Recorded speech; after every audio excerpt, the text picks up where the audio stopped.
Hola, muy buenos días, ¿cómo están? Bienvenidos al programa número 64 de Itinerante el Show. Mi nombre es Débora Farjí y el día de hoy vamos a celebrar de nueva cuenta. Fíjense que hace, ¿qué será? Unos 3 meses tuve la oportunidad de ir a la presentación de un libro y como se me da esto de ser curiosa, me acerqué al autor. Fíjense que nunca me imaginé empezar a descubrir todas esas facetas que están detrás de alguien que decide aventarse al ruedo y publicar su primer novela.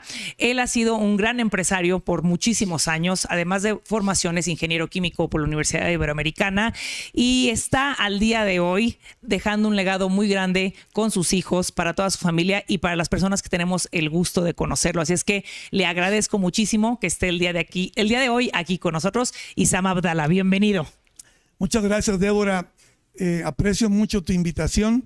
Es un honor para mí estar aquí y estoy a las órdenes de lo que se ofrezca. Oye, pues para empezar, fíjate que para mí fue un descubrimiento muy grande. Número 1, que seas empresario, y número 2, que seas ingeniero químico. ¿De dónde salió el gusto por estudiar ingeniería química? Bueno, yo fui a hacer un examen psicopedagógico a la UNAM y cuando lo terminé me dijeron, usted puede ser un extraordinario ingeniero civil o extraordinario ingeniero químico.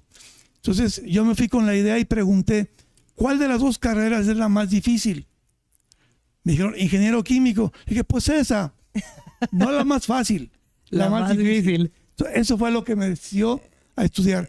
Yo he sido un enamorado de los números y la química desde joven me gustó mucho y es un gran complemento y me siento muy orgulloso de haber sido ingeniero químico porque nos enseñan en la carrera dos cosas que casi nadie maneja. Análisis y luego síntesis. Okay. La gente o sabe analizar, pero no sabe sintetizar. Es un entrenamiento que da la carrera que yo les recomiendo a las personas que tengan interés y capacidad que lo hagan porque es difícil la carrera, pero te reditúa enormemente durante toda tu vida. Wow, oye, qué interesante. Y fue así, cuando tú te gradúas, ¿decides empezar a trabajar por el área de la ingeniería química o cómo fue el salto de decir, no, yo soy empresario, como lo fue tu padre? Mira, fue un poco difícil porque me remonto a mi tesis profesional. Hicimos un grupo de 4 compañeros e hicimos un descubrimiento. El reactor catalítico que hay en todos los automóviles es descubrimiento nuestro. Es nuestra tesis profesional. Entonces, no sabíamos lo que teníamos. Regalamos la patente a quien sea, a la Ibero, y nunca lo hicimos. Pero eso me valió a mí un reconocimiento y me invitó el Colegio Imperial de Londres a una maestría en contaminación. Entonces, yo fui a la embajada, fui a hacer mi examen de inglés, etcétera. Yo salí el 31 de marzo del 73 y mi padre murió el 9 de marzo del 73. O sea, nunca me pude ir.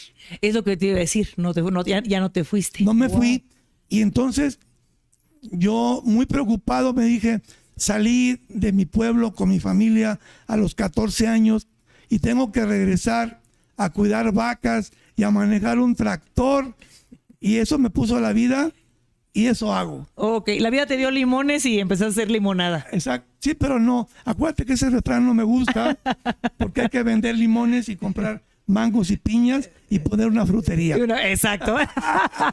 Porque tienes una visión empresarial. Oye, Sam, en lo que yo te preparo un coctelito, bueno, que en esta ocasión es un mocktail porque no lleva alcohol, quiero que me cuentes cómo haces para esta mezcla entre tu lógica empresarial, dijiste, tu amor por los números, pero también esta pasión creativa, ¿no? Que te ha llevado, pues, el día de hoy a que tú seas un escritor en lo que yo te preparo el cóctel.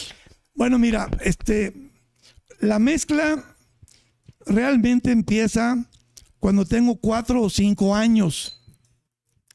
En ese momento, mi papá tenía una tienda, la tienda más grande del pueblo, y él decía que todo mundo que entrara por esa puerta, eran 5 puertas, no se podía salir si no compraba en la tienda. Entonces teníamos una tienda que tenía desde perfumes hasta ropa interior, tornillos, café, radios, aceites para los automóviles, telas, había todo. Pero ¿por qué empieza mi vida empresarial ahí? Porque mi padre me compró una sillita para que yo alcanzara el mostrador y pudiera decir al cliente, bienvenido, ¿qué va usted? ¿En qué le puedo servir? ¿Qué va a llevar? Entonces, desde pequeño estuve acostumbrado a comprar y vender, Entonces, ahí nace todo. Pero te voy a contar una historia muy interesante. Como a los 8 años, 7, 8 años, yo me di cuenta que en la tienda había zapatos nuevos, muy viejos, porque no se habían vendido. Entonces le dije a mi papá, oye, ¿me permites poner en la banqueta un petate, los que teníamos en la tienda? Sí. ¿Y puedo vender zapatos? ¿Y me dejas que los venda? Sí, hombre, agarra lo que quieras. Entonces puse mis zapatos y puse de cajera a mi hermana Basi, que la senté en mi sillita, y entonces me ponía a hablar, pase, aquí hay zapatos baratos, muy buenos. Oye, ¿y estos cuánto valen? Valen 5 pesos. Está bien. Oye, ¿y son buenos? Claro, le dije, y me acordé de lo que mi papá le había oído. Son tan buenos que duran hasta que se acaban. Entonces, vendí mi primer par, le dije yo, por favor, pase a pagar a la cajera. Total, vendimos 15 pares ese día. Wow. Y yo llegué con 75 pesos al final del día a decirle a mi papá o a mi mamá, a mi papá creo que fue, aquí están 75 pesos de mi venta. Mi papá se sorprendió. Dijo, no te preocupes, dámelos, yo te los guardo y cuando me los pidas te los doy. Total, los guardó tan bien que nunca me los dio. Tampoco. Es la historia que te quería contar. Órale, qué interesante. Pero fíjate, es que también no solamente es la formación, sino pues desde pequeñito ya traías como espíritu como emprendedor, digámoslo así. Mira, para ser emprendedor hay que ser muy arriesgado. Si una persona en su perfil no puede con la presión de que no tiene dinero y es miércoles y tiene que pagar el sueldo a un empleado el sábado y busca cómo pagarle, que no se meta empresario. O sea, la presión es muy grande y tienes que tener mucha confianza en ti mismo, en la idea que tengas, pero sobre todo nunca dudar de lo que tienes pensado y del plan que has hecho en tu vida. Es muy importante. Así es. Oye, Isa, y fíjate que le diste justamente pie a la sección que tenemos en este programa. Adelante. En donde relacionamos cuál es, la bebida favorita del invitado con las características que le hacen tener éxito en lo que hace. Y ahorita nos has venido, ya con las historias que nos contaste, pude ver varias, pero quiero ver de qué manera ves tú estas características, qué sacamos entre la relación de esta bebida que no es un oporto, pero es una bebida inspirada en el oporto, ¿no? Y características que tú tienes y tú me dirás, ¿ok? La primera es tradición. ¿Qué tanto aplica la tradición en tu familia, en tu quehacer cotidiano?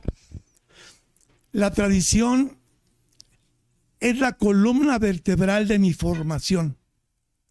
Mi familia de origen, mi padre y mi madre, nacieron en un pueblo del Líbano llamado Sheba.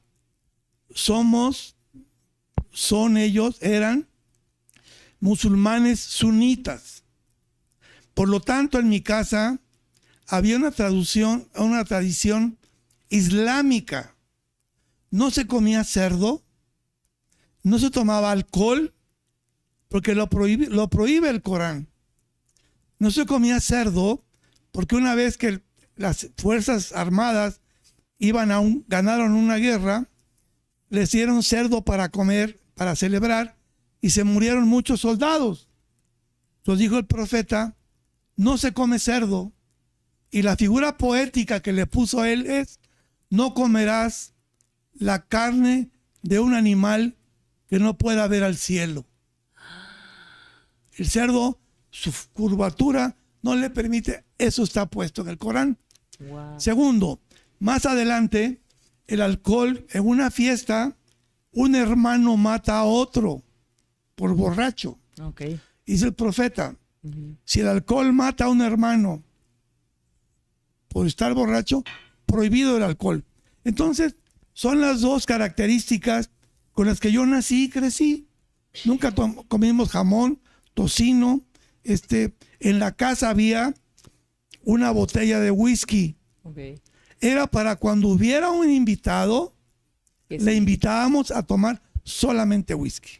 Okay. O si no, no. Sí, no. Pero de esa manera mi padre demostraba porque hay una tradición de hospitalidad. Y yo puedo hablar 3 días de esto todo. No, yo sé. Decía mi papá, un cuento que le contaron a él. Fíjate, me dijo, si una persona mató a tu padre y toca la puerta de tu casa, le abres. Le das de comer lo mejor que tengas. Okay. Lo atiendes como un rey, aunque saliendo a la calle, a media calle, lo mates. Right. Ese es para dar una demostración de cómo debemos atender a las personas que vienen a visitarnos a nuestra casa. Okay. Por eso la hospitalidad libanesa es muy famosa. Sí. Ay, sí. Le voy a decir a tu esposa que me inviten a su casa. Pero voy a comprobar. Aunque te matemos a la salida. Aunque me maten a la salida. Oye, la segunda característica que encontramos entre tu personalidad y el Oporto tiene que ver con madurez, que me queda claro. Te tocó desde muy pequeño madurar, pero ¿tú cómo lo ves? Mira, el Oporto a mí me llama mucho la atención. Siempre me ha llamado la atención. Que es producto de un error. Ok. Cuando los portugueses tenían que mandar a Inglaterra vino blanco, hubo un momento en el que no había barricas disponibles. Entonces tomaron barricas donde había ron. Y entonces los pusieron ahí y pasaron muchos días porque había problemas de barcos, y cuando el barco llegó a Inglaterra, probaron lo que había ahí y dijeron, esto no es vino blanco. ¿Qué fue lo que pasó? Se enamoraron y de ahí de un error, nace el Oporto. Fíjate. Entonces, es una bebida que me gusta mucho cuando voy a comer a algún lado y vengo de un día asoleado, que en Veracruz eran muchos, una copita de Oporto para abrir el apetito, me cae muy bien. Ok, muy bien. Oye, y la tercera característica que, digo, lo veo en tu voz, lo describes en tu libro, que ahorita vamos a entrar en ese tema, fuerza. Bueno,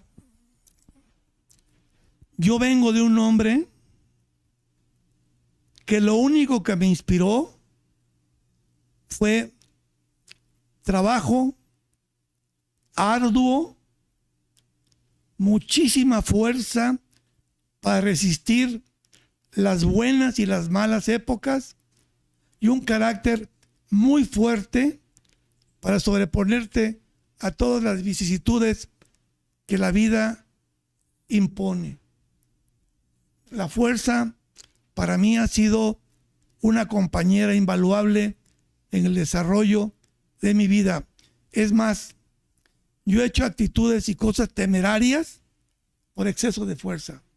Es más, te voy a regalar, y a las personas que nos escuchan, les voy a regalar un pensamiento, una forma de pensar mía, que mis hijos se ríen de mí porque tengo varias frases. A mí me da miedo de que no me da miedo. Imagínate la fuerza. Sí. Y recuerdo que en algún momento te lo pregunté y decía, ¿cómo le haces? Porque cuando uno va emprendiendo y va encontrando dificultades, dices, lo que tú decías, no tengo cómo pagar, y es, no, me lo dijiste un día, no acomodarte e ir viendo cómo salir adelante, pero sales porque sales, ¿no? Así es, tiene que salir porque yo considero que tenemos una oportunidad de vida, la que tenemos, y la desperdiciamos en un montón de tonterías. siempre me he puesto metas muy, muy altas, lo cual ha llevado a que yo tenga un carácter perfeccionista, etcétera, etcétera, con muchas dificultades y lo que tú quieras. Pero yo nunca me he derrotado. Me han ganado. Pero tú no te... Pero yo no he perdido. Sí. O sea, yo Sí. no he perdido. Me han derrotado. Y reconozco cuando he perdido. Pero yo no me derroto solo. Exacto. No me pongo trabas, no me pongo obstáculos de ninguna manera. Tú formas parte de muchos equipos personales que tienes. Ok. Tu mente, tu fuerza, tu capacidad, tu sentido del humor, tu perseverancia, etcétera. Esas cosas forman parte de tu equipo. Entonces yo no permito que mi equipo decaiga. Ok. Ok. Yo le echo porras a mi equipo para que el equipo que somos salga adelante en la empresa que tengamos enfrente.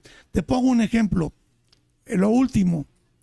Con 70 años decido escribir algo.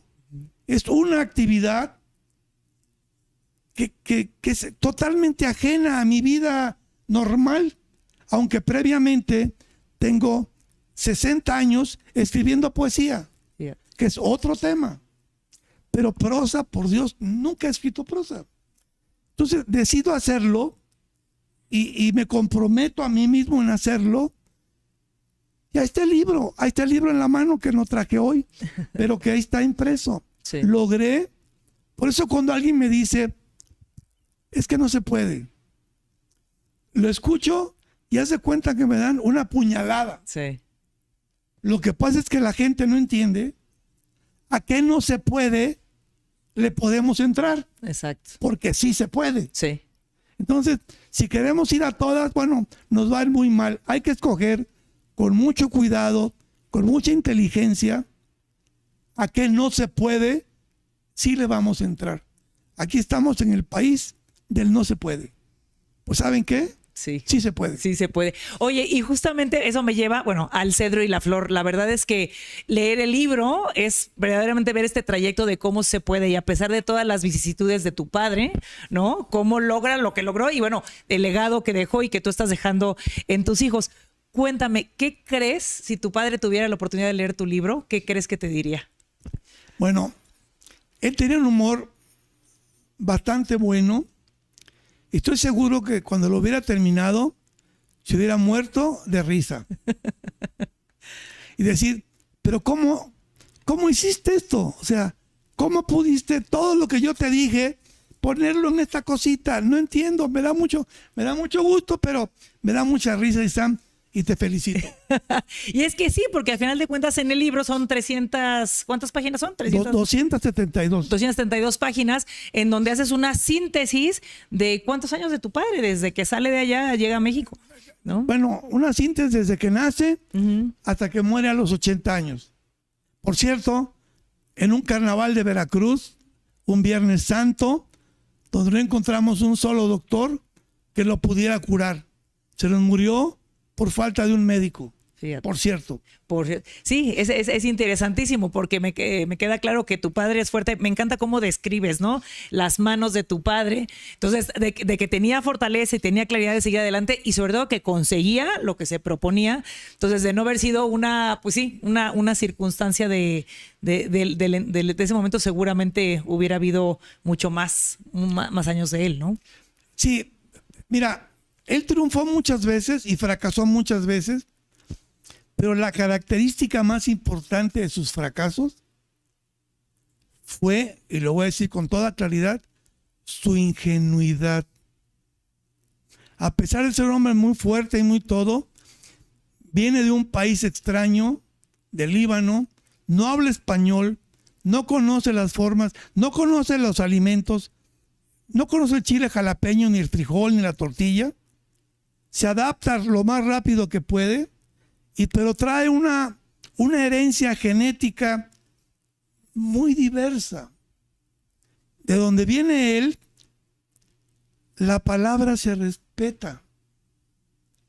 De donde viene él, se respeta al anciano. lo que diga el anciano de la familia, eso se hace. Viene con códigos de conducta muy estrictos, pero muy buenos. Llega a un país donde se da una mezcla entre las gentes originarias y los españoles, una mezcla compleja que no termina de cuajar a lo largo de muchos años, y él se incrusta en ese lugar y lo sorprenden muchas veces y fracasa muchas veces. Sí.